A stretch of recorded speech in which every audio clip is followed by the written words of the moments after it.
بسم الله الرحمن الرحيم. يسبح لله ما في السماوات وما في الأرض، الملك القدوس العزيز الحكيم. هو الذي بعث في الأميين رسولا منهم يتلو عليهم آياته ويزكيهم ويعلمهم الكتاب والحكمة وإن كانوا من قبل لفي ضلال مبين. وآخرين منهم لما يلحقوا بهم وهو العزيز الحكيم. ذلك فضل الله يؤتيه من يشاء والله ذو الفضل العظيم.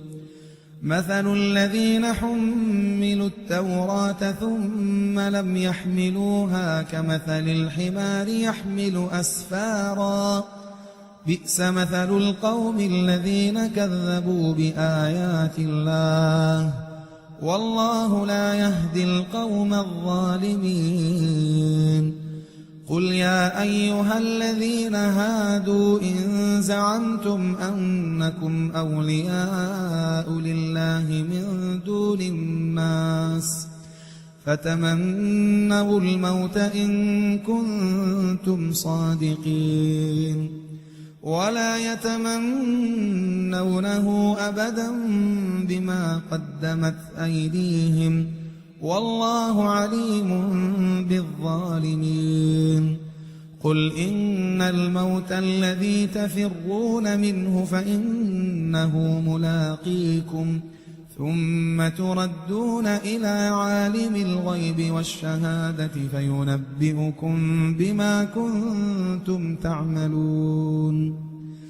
يا أيها الذين آمنوا إذا نودي للصلاة من يوم الجمعة فاسعوا إلى ذكر الله وذروا البيع، ذلكم خير لكم إن كنتم تعلمون.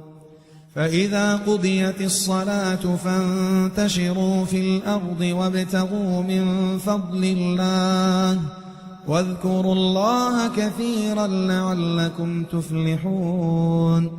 وإذا رأوا تجارة أو لهوا انفضوا إليها وتركوك قائما. قل ما عند الله خير من اللهو ومن التجارة والله خير الرازقين.